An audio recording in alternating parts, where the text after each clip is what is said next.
Oh, we have not received. Oh, councillors Rio, yeah, good. Any declarations of interest? Any agenda items? No. think so. Minutes of the last meeting? We looked at those. Okay. Happy with them? Chair. All in favour? Thank you. Medium term financial plan, monitoring report. Mr. Chair, I think, got about a week. I thought you got a name tag. Purpose of this report is to update the cabinet on the financial position of the council at Q3. Appendices 1 and 2 summarise the general fund position. The general fund is underspent by £580,000 at Q3. Main variances are detailed in the report at 2.4 to 2.6. If you look at 2.4, Organisation and Place Directorate are under by 400.423, and the underspends are basically salary, vehicle fuel underspends, underspends for members' allowances, district elections cost is less than we expected, and there's also increased income from planning fees, burial fees, licensing fees, along with some other small variances, but nothing of note. The Finances report, Finance and Resources Directorate are underspent by 0.9091, lower than the original forecast. The main variances in relation to underspends are salaries and lower than forecast software costs. And in 2.6, the Growth and Assets Directorate are 0.068 lower than original forecast across the directorate. Salary under utility costs are lower than forecast, and it's largely offset by lower forecasts of income. The end product is that we've come in 580 underspend, and it's worth noting that the revised budget of 331 will now be reduced by Q3 underspend to nil, and results in a forecast surplus to be added to the reserves.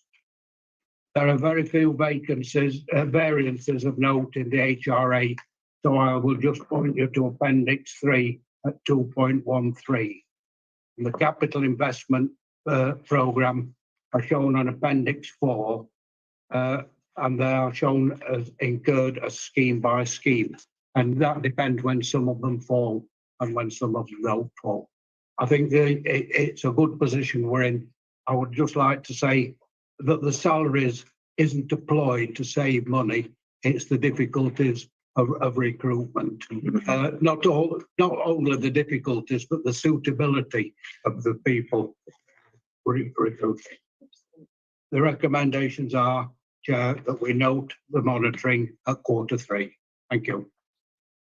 Thank you, Pat. Any questions to Pat? No, it's just answered the one about the staffing. I was going to ask about the staffing, but you answered it. No. You just want to say which areas we. I can do. There's no particular areas. It is just generally posts are taking longer to fill. So somebody leaves, you always have a bit of a turn. You always tend to have 2 months, unless you're really sharp on recruitment. You always tend to have a 2-month gap between somebody starting because of recruitment processes and then interviews and then notice periods. But we're often going twice. So, for example, Sarah's had one in legal. She tried to get a legal services manager and she's tried 2-3 times. You're immediately into 6-9 months of savings there before you've done anything. And then you've got to think about what you're going to do if you can't recruit. So you only need a handful of those across the services, and all of a sudden you've got a fairly big saving that's accruing. When you say, sorry, you can't recruit, is there a specific reason around that? Is it around salaries that we're offering, or is it just that there's a glut of jobs that they're all the same? And everybody's looking for them? It's probably former rather than the latter. Although there is a little bit of us, we're all chasing around looking for all the same people. I think there's an institutional issue in the professions particularly, that people haven't been trained to that professional level. So if you've not grown your own, you're chasing that very small pool of people that are looking to move around. And I think the market's just bigger since COVID. The marketplace is much, much bigger. So generally speaking, people in Derbyshire wouldn't look to go and work in Harrogate. It's too far to travel every day. And with us is a classic example of this. You wouldn't necessarily look to come and work in North East Derbyshire when you live in Rotherham. It's quite a long way to travel every day. Barnsley even. Sorry, I really offended you. It's a long. The point is, it's a long way to travel every day. However, with the agile working policies, if you've only got to do that twice a week, once, twice a week, suddenly it's much, much easier. So the ponds widen, so the competition's much bigger. I think that's another reason. And we're not on our own. It's right across the board. Steve, you got Obviously, it's along similar lines, really. We're about the level of salaries of some of the positions that we're offering. I know some of the local authorities are more competitive in the salaries that they're offering, particularly where it's more specialised. I know with environmental health, it's been done up Kensington. It has been difficult, and in some cases, it leads us to buying in that specialism from other local authorities, which must cost us as well, you know. So I don't know what the answer is to that, whether we need to review some salaries or something going forward, you know, have a look at, is there anything we can do? You want to mention the talent? Yeah, I don't mind coming back. Clearly, we've got talent pipeline and growing our own, which we're having some success in that regard. There's a lot of people who've benefited from that approach in our organisation that exists at the minute. But so when we were doing that, when we took that pay report in November and January, one of the things we highlighted in there is some of the changes below senior management team that we were now on with. So one of them, for instance, we created a job families group for service managers, which recognised and pulled roles into that post, because genuinely they were doing that job, but they weren't graded at that because the job didn't match that with JA. Yeah. So we're working our way through the organisation, and if I'm being absolutely, well, not that I'd ever lie, but being honest, there's some jobs that feel pitched higher than the market within our organisation. There's some jobs that feel that they're pitched lower, but all of them are subject to job evaluation and a points-based system across a range of factors, which then equals pounds. So we're working our way through that and trying to understand how we can correct it. We are throwing baby out with bathwater, because the job evaluation system and process is absolutely a safeguard against equal pay and things like that. So there's not an easy fix, Steve. We're conscious of things, and one of the things we're trying to avoid is the need to buy in consultancy, because it just, you feel like in some cases, no disrespect to the consultants, but it can spend as much as a couple of years' salary on a consultant, and if only you could recruit. But they're not come because our salary level's a bit low. Environmental health's been one of them.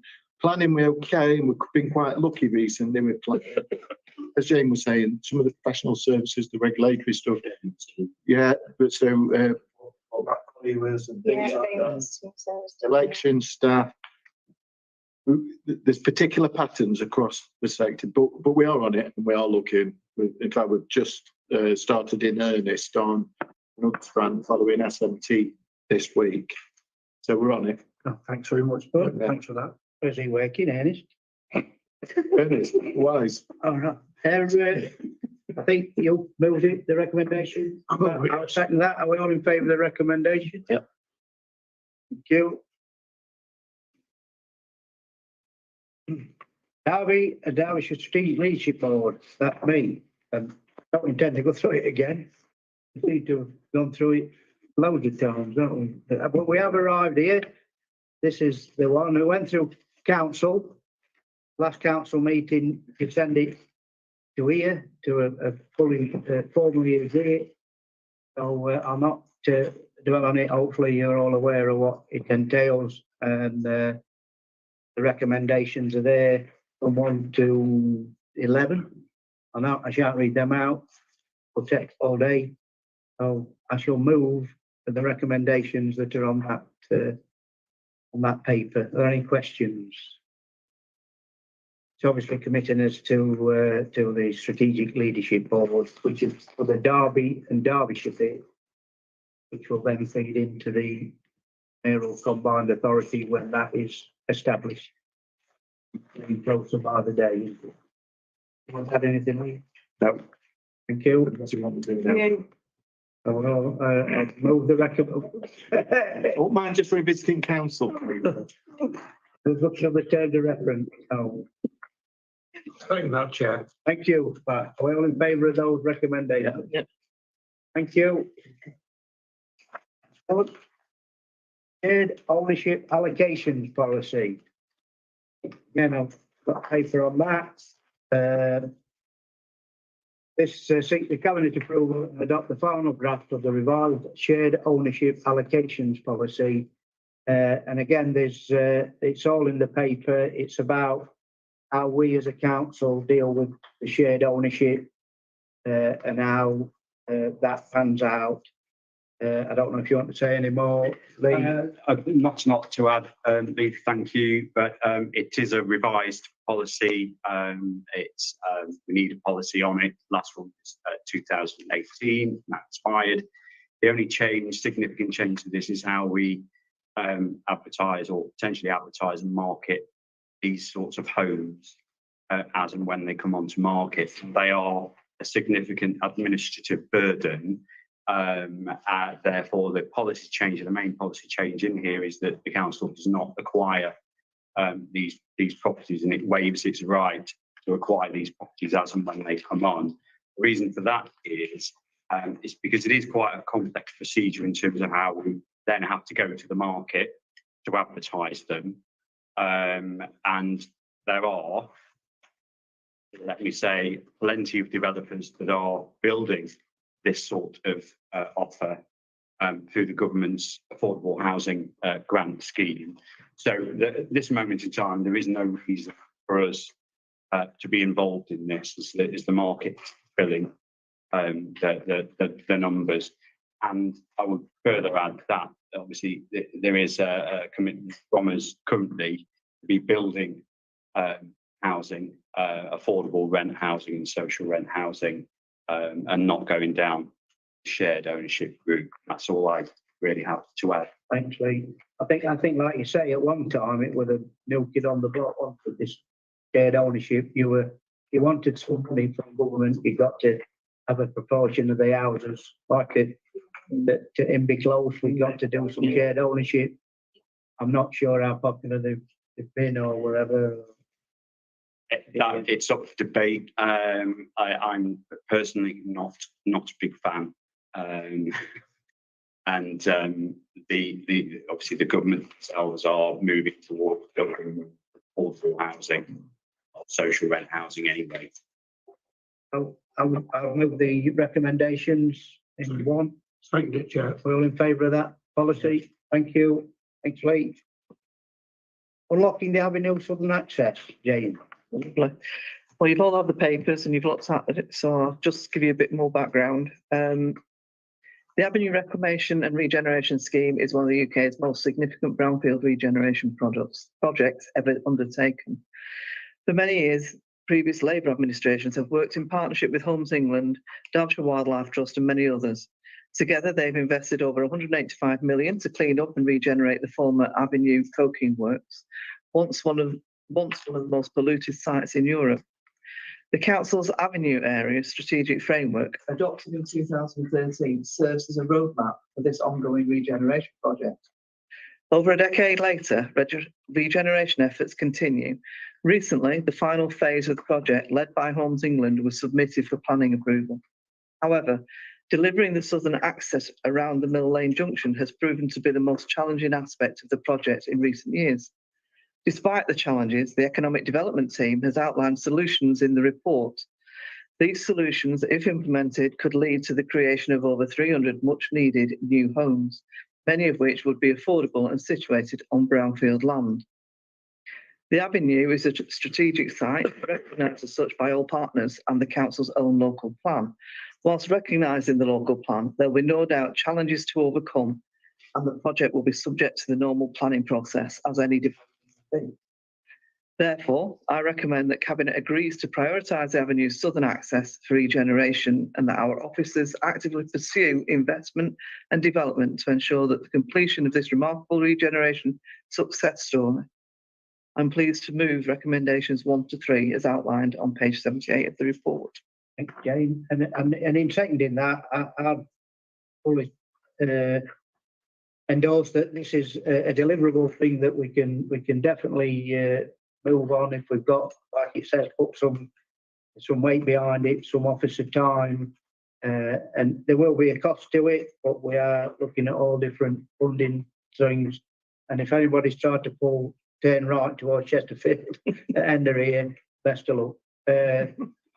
Because it's, the sooner we can resolve that junction, the better it is for all this southern access, I think we call it, aren't we, to and all the land that the council owns. So I'm more than happy to second those recommendations. Thank you. Any more questions? Matt? We happy? Yeah. All in favour? Yeah. Thank you. Crack on then with that, what to say. Urgent items, I've got no urgent items. Exclusion of the public, and I will move that the public be excluded from the meeting during the discussion of the following items of business to avoid the disclosure to them of exempt information as defined in Part 1 of Schedule 12A, the Local Government Act 1972, as amended by the Local Government Access to Information Variation Order 2006. The category of exempt information is stated after each item. Thank you. Okay, good at that, Alan, aren't it? Very good, Chair. Are members content, however? 8 from 10. Yes. Yeah. Okay, Martin. They look content.